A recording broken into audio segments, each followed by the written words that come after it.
हम किसी और पर दुख नहीं दे रहे हैं, पीड़ा नहीं दे रहे हैं, खुद को दे रहे हैं। यही तो गांधी जी का रास्ता था। जब हम ये कह रहे थे कि हम बॉर्डर की तरफ मार्च करेंगे तो कई लोगों ने हमें भी आप देशद्रोही हैं ऐसा कहा। हम आह भी भर लें तो हो जाते हैं बदनाम, वो कत्ल भी करें तो चर्चा नहीं होता। जो 4000 स्क्वायर किलोमीटर चीनियों को सौंप दे चर्चा नहीं होती। गांधी जी ने जैसे नमक का मार्च किया था दांडी तक, हम टंग मार्च करेंगे। हम इन्हीं चरवाहों के साथ जाएंगे, वो हमें दिखाएंगे कहां तक हमारे चरागे थे, आज कहां पहुंच गए हैं। जेल बरोध आंदोलन के लिए मैं कहूंगा तैयार रखें अपने जेलों को खाली साफ करके, हम आ रहे हैं। जरूरत पड़े तो लद्दाख में भी असहयोग आंदोलन होगा आने वाले हफ्तों या महीनों में। जो यहां पर सरकार है वो पैरालाइज हो जाएगी, अपंग हो जाएगी। भारत माता की, भारत माता की, भारत माता की। बहुत बहुत धन्यवाद। आज यहाँ लेह के नवांग दुर्जिस तोपदन स्टेडियम में आप लोग एक धन्यवाद सभा में आए हैं, तो मैं ये आज का धन्यवाद अर्पण करूंगा उन लाखों बल्कि करोड़ों भारत के नागरिकों का जो कि गुमनाम हैं, बेनाम हैं, अपने अपने शहरों से जो उनसे बन पड़ता है वो कर रहे हैं लद्दाख के समर्थन में। आप सबको मेरा सलाम, आप सबको मेरा नमन कोटि कोटि। लद्दाख के समर्थन में जितने लोग अभी तक जुड़े हैं और जुड़ रहे हैं, जो सड़कों पे आए हैं, बहुत शहरों में तो सभाएं कर रहे हैं, अनशन कर रहे हैं हमारे साथ।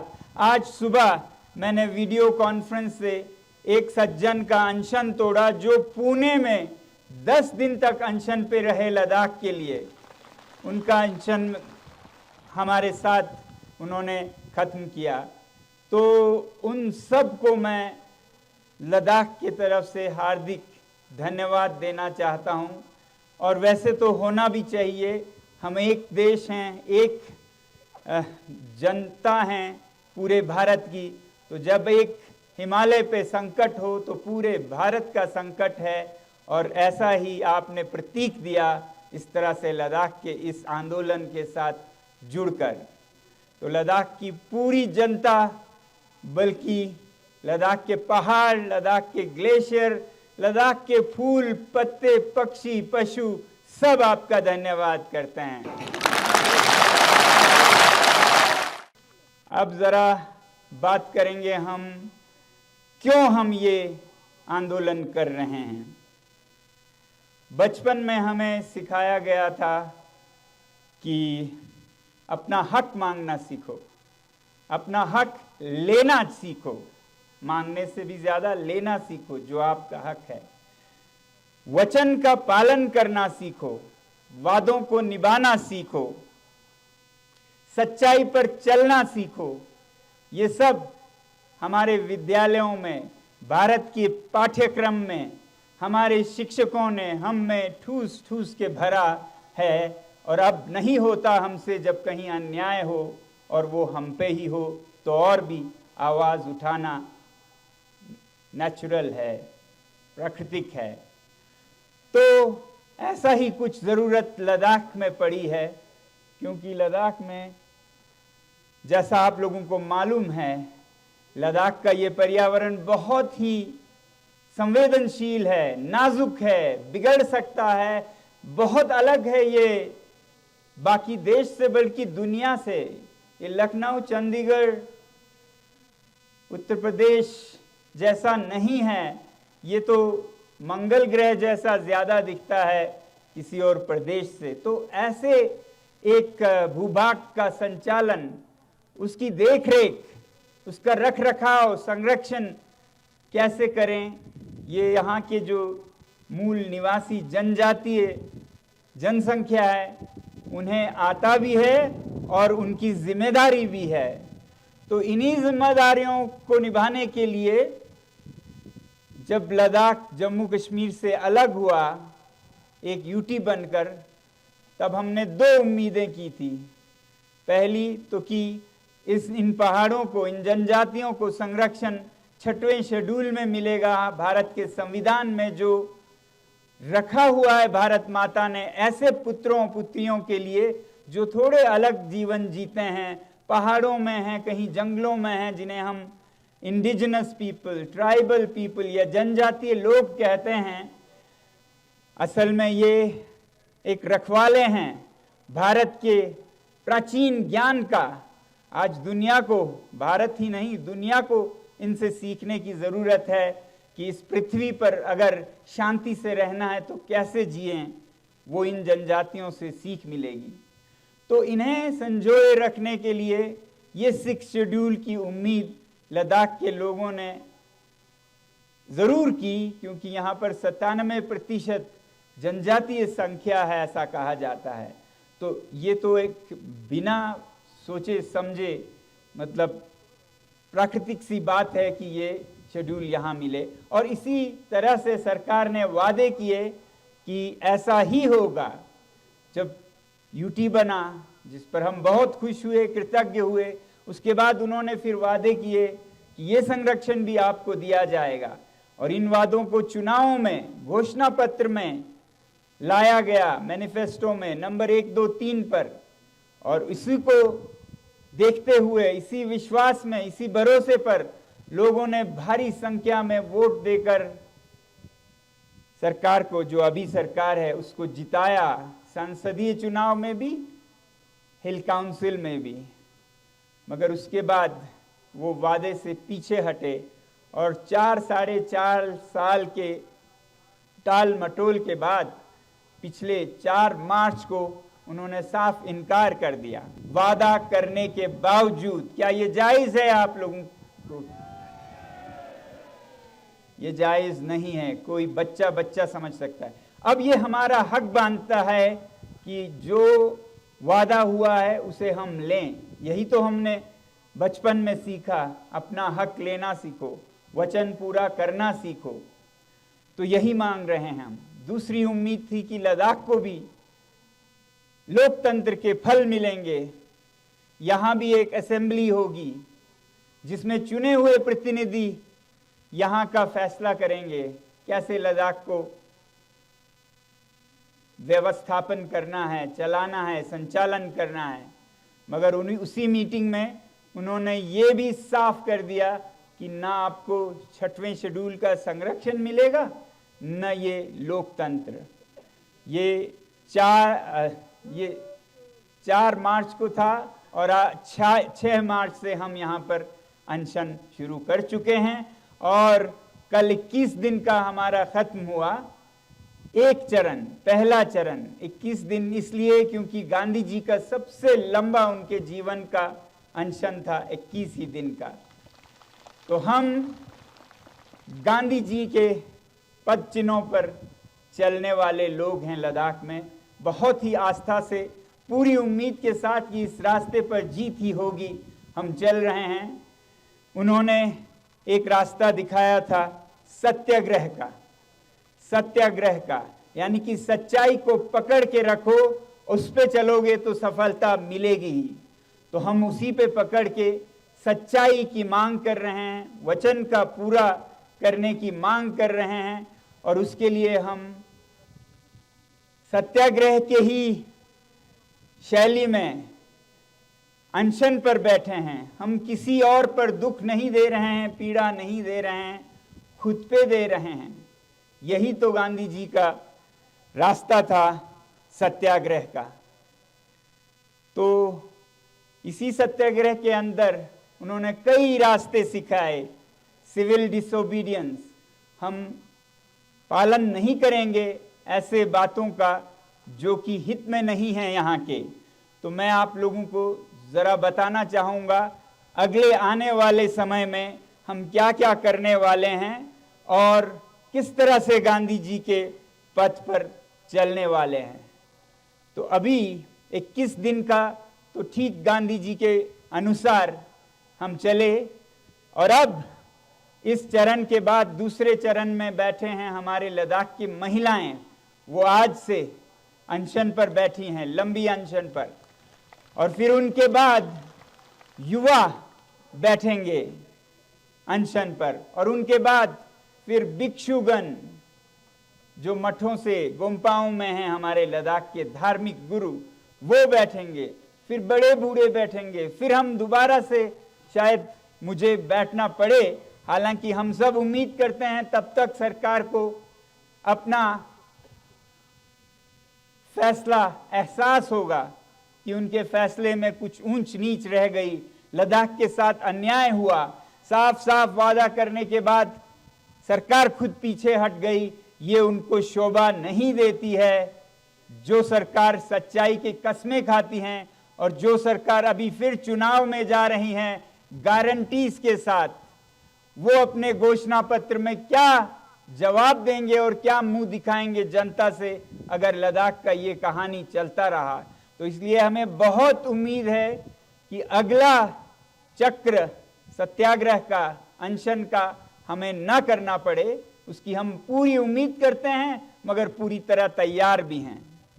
तो ये रहा अनशन की बात। अब गांधी जी ने सिविल डिसोबीडियंस में खिलाफत करते हुए सरकार का डांडी तक जाकर नमक का आंदोलन किया था, जिसमें उन्होंने नमक बनाया कानून, गंदे काले कानून को खिलाफत करते हुए। तो ऐसे ही हालत हमारे चांगतांग में हमारे चरवाहे भाई बहनों के साथ हो रहा है, जो कि दुनिया की सबसे कीमती पश्मीना के उत्पादन करते हैं, जिसे कश्मीर भी कहा जाता है। इससे महंगा दुनिया में लगभग कोई और फाइबर नहीं है, वो उत्पादन करते हैं। आज उन्हें अपने बकरियां, अपने याक बेचने पर मजबूर किया जा रहा है। यहां बहुत उनमें से अनशन में जुड़े, क्योंकि उनकी पीड़ा बहुत तेज है, क्योंकि उन पर गुजर रही है ये सब। तो उनके जो चरागे हैं वो एक तरफ दक्षिण की तरफ से भारतीय औद्योगिक प्लांट्स, बिजली के, सोलर के, जो दसियों हजारों एकड़ में उनसे जमीन ले जा रही है। 20,000 एकड़ ले गए हैं और 20,000 मांग रहे हैं, यानी कि 150 स्क्वायर किलोमीटर उनसे मांगा जा रहा है, जो कि उनके सबसे अच्छे चरागे हैं। अब वो क्या खाएंगे अगर उनके सारे चरागे ले गए? तो वो तो जाएंगे, उनके साथ एक सदियों, हजारों साल पुराना एक परंपरा भी डूब जाएगा। तो उनके ये हक उनसे छीने जा रहे हैं भारतीय उद्योगों के जरिए भी। और इनमें से ये सबसे अच्छे उद्योगों में है सोलर एनर्जी का। हम चाहते हैं कि भारत में लद्दाख की ऊर्जा पहुंचे, मगर वो यहाँ के चांगपा समुदाय के समन्वय से पहुंचे, उनसे बिना पूछे जबरदस्ती ना हो, जो कि अभी हो रहा है। उनको कहा जा रहा है ये साहब आप खाली करेंगे, ये लेंगे तो लेंगे, नहीं तो कुछ भी नहीं देंगे, इस तरह से। जबकि 6वां शेड्यूल अगर उसका संरक्षण होता लद्दाख में, तो उनको पूछे बिना कुछ भी ना हिलता, घास का एक तिनका भी ना हिलता। तो इसलिए चाहिए लद्दाख के संरक्षण के लिए 6वां शेड्यूल। वो जरूर देंगे, क्यों नहीं देंगे? बिजली, लद्दाख की जो धूप है वो भारत के साथ क्यों ना बांटे, मगर वो अपनी मर्जी से, जहां उनके चरागे कम और ऊर्जा ज्यादा है उस तरह से देंगे, मगर आज उनसे छीना जा रहा है, उनसे बिना पूछे। तो ये हमें देखना है जाकर कि क्या उनके साथ हो रहा है, उन्हें कैसे रोका जा रहा है। दूसरी तरफ उत्तर से चीन अपना अतिक्रमण बढ़ाए जा रहा है दशकों से, और हाल के सालों में तो हद से ज्यादा, और यह भी छुपाया जा रहा है। एक तरफ इतनी पीड़ा इन चरवाहे समुदायों को, और उसके बाद वो आह भी ना कर पाए। अगर वो आह करें, अगर कोई कहे कि यहां पर जमीनें गई हैं हमारे जमीनों को बचा नहीं पाए हैं, तो उनको कभी देशद्रोही, कभी उनको धमकियां दी जाती हैं। जब हम ये कह रहे थे कि हम बॉर्डर की तरफ मार्च करेंगे, तो कई लोगों ने हमें भी आप देशद्रोही हैं ऐसा कहा। तो मैं कहता हूं, हाँ, हम आह भी भर लें तो हो जाते हैं बदनाम, वो कत्ल भी करें तो चर्चा नहीं होता।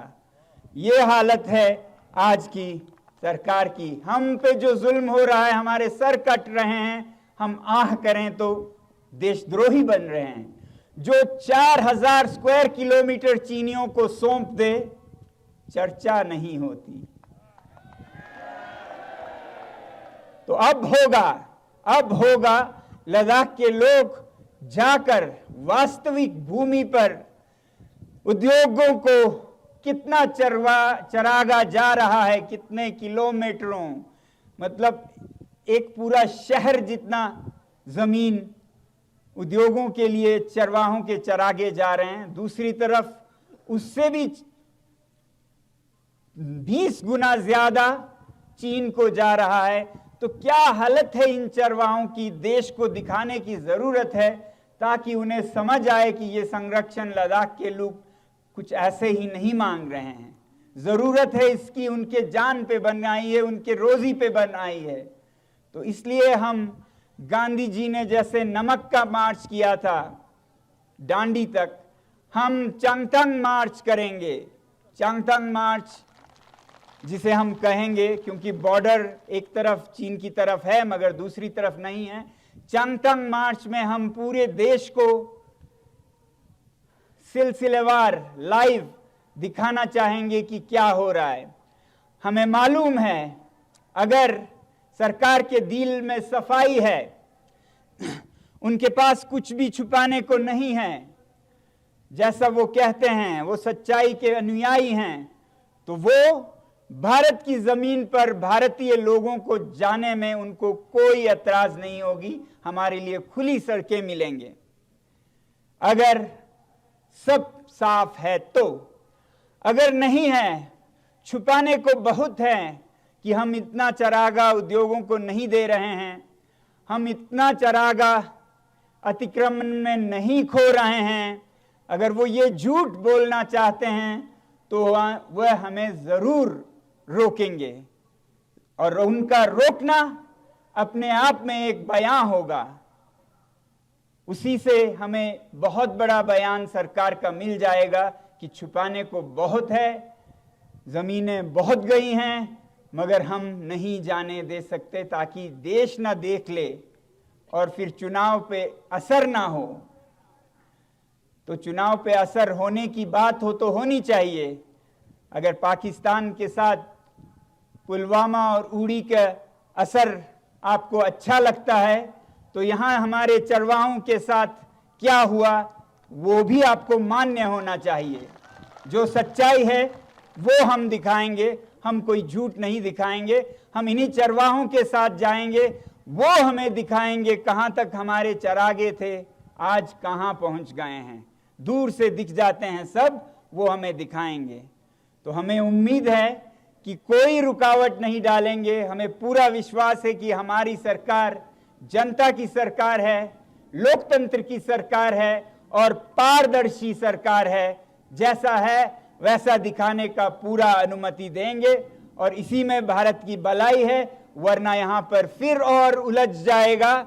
क्योंकि अगर वो हमें रोकते हैं या ले से जाने से या खारू से या आगे माहे से या चांगथंग में, तो एक तरफ उसका मतलब होगा बहुत कुछ छुपाया जा रहा है, दूसरी तरफ ये कोई 2-4 लोग नहीं होंगे, लगभग 10,000 लोग जाएंगे इस पर।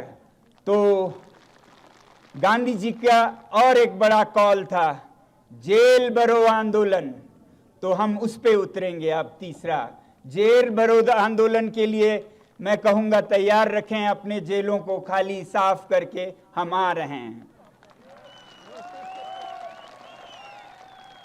ये जेल भरो आंदोलन से अभी की ही सरकार ने बहुत लाभ उठाया, क्योंकि गांधी जी के दिखाए इन रास्तों पर बहुत सारे देश चले। दक्षिण अफ्रीका में नेल्सन मंडेला, उत्तर अमेरिका में उनका जो रंग भेद के प्रति आंदोलन था, उसमें मार्टिन लूथर किंग, उन सब ने गांधी जी से सीखा। और एक सीखने वाले थे अन्ना हजारे जी। उन्होंने गांधी जी के इस पद पर 2011 में जेल भरो आंदोलन और सत्याग्रह अनशन का आह्वान दिया, क्योंकि वो करप्शन, भ्रष्टाचार के खिलाफ लड़ रहे थे। उस आंदोलन में तो भारतीय जनता पार्टी को सबसे बड़ा फायदा हुआ और 2014 में वो जीत गए, उनके पास सरकार पहुंचा। तो अब उनकी बारी है दिखाने की कि वो उसी सच पे चल रहे हैं जिस सच के सहारे वो सत्ता में आए। तो आज जेल भरो आंदोलन जो अन्ना हजारे जी ने 2011 में भ्रष्टाचार के खिलाफ तब के कांग्रेस हुकूमत को दिया था, वही आज हम उनसे कह रहे हैं, अगला हमारा अगर रोका गया तो जेल भरो आंदोलन होगा, उसके लिए हम तैयार रहें। और उसके बाद अगर जरूरत पड़े तो गांधी जी का और एक मंत्र है, एक और पुड़िया है उनकी जादू की, वो है नॉन कोऑपरेशन, असहयोग आंदोलन, जिसमें देश के सभी लोगों ने अंग्रेजी हुकूमत के हर काम को करने से इनकार कर दिया। चाहे वो मजदूर थे या सरकार के मुलाजिम थे, सब ने अपने कलम नीचे रख दिए, कहा हम आपके काम नहीं करेंगे, आप सच्चाई पर नहीं चल रहे हैं। तो जरूरत पड़े तो लद्दाख में भी असहयोग आंदोलन होगा आने वाले हफ्तों या महीनों में, नॉन कोऑपरेशन मूवमेंट, जिसमें लद्दाख के जितने भी लोग सरकार या गैर सरकारी प्रोजेक्ट से जुड़े हैं वो सब अपना हिस्सा निभाएंगे, जिम्मेदारी निभाएंगे, क्योंकि सबके भविष्य का सवाल है ये, सबके बच्चों का सवाल है ये, सबके पानी का सवाल है ये। ऐसा नहीं है कि जो यहाँ इस आंदोलन में जुड़े हैं उनके पास आगे पीछे खाने को कुछ भी नहीं है, घर परिवार और सब कुछ सिर्फ सरकारी मुलाजिमों के साथ है। उनके पास दौलत है, तनख्वाह है, नौकरियां हैं, तो इसलिए उनको एक स्पेशल छूट मिल जाए, एक इम्यूनिटी मिल जाए, ऐसा हम बहुत हद तक करते रहेंगे, मगर आखिर में हमारी उम्मीद होगी कि हर लद्दाखी, चाहे वो जिस भी शोबे में काम करते हो, वो असहयोग आंदोलन में जुड़ेंगे और जो यहाँ पर सरकार है वो पैरालाइज हो जाएगी, अपंग हो जाएगी, कोई कागज नहीं हिलेगा। ऐसा यहाँ के यूनियन टेरिटरी की हाल होगी अगर लद्दाख के लोगों के समन्वय के साथ न चलाएं, अपनी मन मर्जी से चलाते रहें। जिस तरह से यहाँ पर कई लोगों ने बताया, मैं उसके विस्तार में नहीं जाना चाहूँगा। मैं विनती करूँगा यूटी एडमिनिस्ट्रेशन के अफसरों से वो हिंदी अनुवाद ले ले लद्दाखी भाषणों का, जिसमें कहा गया कि यूटी के जो 6,000 करोड़ है वो जनता तक तो नहीं पहुंचता है, मगर किन किन बातों पे खर्च किया जाता है, किन किन बेशर्मी से सरकार के पैसे जो कि टैक्स पेयर के पैसे हैं उनको कहां खर्चें, उन्हें समझ नहीं आ रहा है। कहीं मैदान भरकर गाड़ियां, तो कहीं एक एलजी एक महल बनाते हैं, दूसरा एलजी उसको छोड़कर और एक महल बनाते हैं। हर महल इनका 30, 40, 50 करोड़ का होता है। और मुझे नहीं पता है, कहते हैं, मैं विनती करूंगा आप तहकीकात करें, टाइलें बदलवाते रहते हैं हर महीने, जो कि बिल्कुल नहीं होते हैं। क्या भारत जैसा देश जहां पर कितनी ही जरूरत है इन पैसों की, ये सब कर सकता है? जहां जनता को कितनी मदद चाहिए शिक्षा में, महिलाओं को, बूढ़ों को, क्या वो महलों को बनाने और बिगाड़ने में ये सरकार का जिस पर कहा जा रहा है लद्दाख में कितना तरक्की हुआ है, इतने 1000 करोड़ दिए गए हैं, तो वो करोड़ कैसे उड़ाया जा रहा है, मैं इन जर्नलिस्ट में से, पत्रकारों में से विनती करूंगा वो भी इस पे कुछ लेख लिखें, इस पे कुछ फिल्म निकालें जिससे दिखे कि लद्दाख में क्या हो रहा है। तो आज मेरा सबसे बड़ा आज दायित्व था कि भारत के हर नागरिक का धन्यवाद करूं जो लद्दाख के इस आंदोलन से जुड़े हैं और जुड़े रहेंगे। और जब लद्दाख में हम यहाँ का पर्यावरण कैसे बिगड़ रहा है, यहाँ के चरागे कैसे बिखर रहे हैं, उसके मार्च पे जाएंगे 7 अप्रैल को। रविवार 7 अप्रैल है, रविवार है, छुट्टी का दिन है। तो मैं अनुरोध करूंगा भारत के हमारे वीर सामाजिक कार्यकर्ता मार्च करें अपने अपने शहरों और राज्यों में जहां पर विकास के नाम पर विनाश हो रहा है। कहीं जंगल काटे जा रहे हैं, कहीं नदियों को मरोड़ा जा रहा है, कहीं शहरों में पानी का अकाल हो रहा है, कहां कहां विकास के नाम पर उद्योगपतियों को भारत की संपदा को बेचा जा रहा है। वो सब दिखाने का आप मार्च करें अपने अपने इलाकों से। तो ये एक प्रकृति का मार्च हो, ये एक स्थायी विकास का मार्च हो, हर जगह हो। और लद्दाख में हम चांगथांग मार्च पर निकलेंगे। आप सबका बहुत बहुत धन्यवाद। जय हिंद।